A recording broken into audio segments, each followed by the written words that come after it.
Lijep pozdrav! Evo nas natrag nakon dugo vremena. Naš Bobi nastavlja uspješno razvijati svoj poduzetnički pothvat, dok je Ksenija i dalje njegova vjerna pratnja u računovodstvenoj avanturi. Uz obavljanje računovodstvenih poslova, redovito mu pruža usluge financijskog i poreznog savjetovanja. U našem novom serijalu Osnove računovodstva, pitanja i odgovori, proširit ćemo prethodno obrađene teme kako bi stvorili kvalitetne temelje za detaljnije proučavanje računovodstvene materije. Prvo pitanje na koje dajemo odgovor glasi: od čega se sastoji računovodstvo, odnosno kakva je njegova struktura? Strukturu računovodstva možemo promatrati s dva aspekta. Prema tradicionalnom konceptu, računovodstvo je bilo primarno usmjereno kategorijalnom sustavu i računovodstvenim procedurama. Vjerujem da se sjećate naše prve lekcije Osnove računovodstva poduzetnika, u kojoj smo utvrdili da se računovodstvo sastoji od računovodstvenog planiranja, cilj kojeg jest priprema planskih financijskih izvještaja i ostalih izvješća temeljem kojih se prognozira stabilnost i uspješnost poslovanja. Knjigovodstva, odnosno evidencije već nastalih poslovnih događaja koji se daju vrijednosno iskazati, uredno su dokumentirani te rezultiraju promjenom imovine, obveza i kapitala, odnosno nastankom prihoda i rashoda. Računovodstvenih kontrola, cilj kojih jest zaštita imovine od gubitaka i krađa te osiguranje točnosti računovodstvenih podataka i informacija. One obuhvaćaju formalne, računske i suštinske kontrole. Danas se u širem smislu sve više koristi termin sustav internog nadzora, koji uz interne kontrole obuhvaća internu reviziju, revizijski odbor te nadzorni odbor. Računovodstvo se sastoji i od računovodstvene analize, koja po tradicionalnom konceptu obuhvaća usporedbu planiranih s ostvarenim veličinama te utvrđivanje razloga tih odstupanja.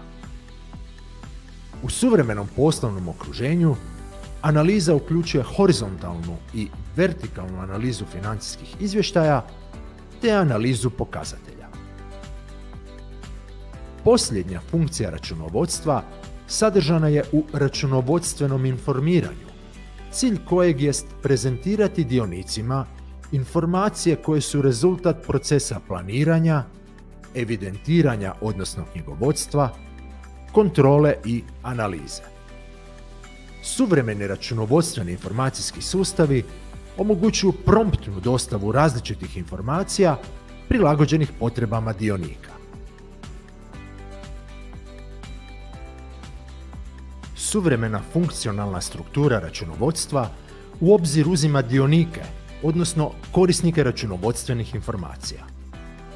Računovodstvo se tako dijeli na financijsko i upravljačko računovodstvo. Financijsko računovodstvo namijenjeno je zadovoljenju informacijskih potreba vanjskih dionika. Ono osigurava izvještaje čiji su forma, sadržaj i vrijeme dostave zakonom propisani. Radi se o financijskim izvještajima koji sadržavaju zbirne informacije o učincima nastalih poslovnih događaja te različitim izvješćima za statističke, porezne i druge potrebe.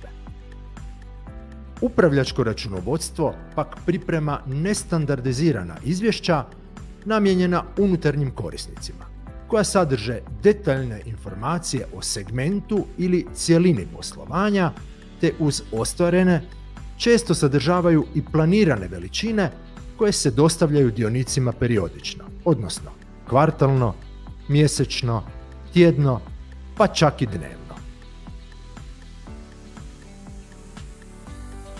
Uz ove osnovne podjele računovodstva, vjerojatno ćete se susretati s nizom pojmova koji u sebi sadrže riječ računovodstvo. Tako se, prema vrsti subjekata čije područje pokriva, računovodstvo može podijeliti na računovodstvo poduzetnika, računovodstvo obrtnika i slobodnih zanimanja, računovodstvo proračuna, odnosno proračunskih organizacija, računovodstvo neprofitnih organizacija i računovodstvo financijskih institucija. Na fakultetima se također izučavaju računovodstvene teme u okviru kolegija računovodstvo troškova, strateško-menadžersko računovodstvo, računovodstvo malih i srednjih poduzeća, porezno računovodstvo, međunarodno računovodstvo, forenzično računovodstvo i slični kolegiji. Vrlo aktualno područje računovodstva jest i nefinancijsko izvještavanje ili izvještavanje o održivosti, a zanimljiv segment koji proučava način na koji ljudi percipiraju, razumiju i koriste računovodstvene informacije u donošenju odluka naziva se behavioralno računovodstvo.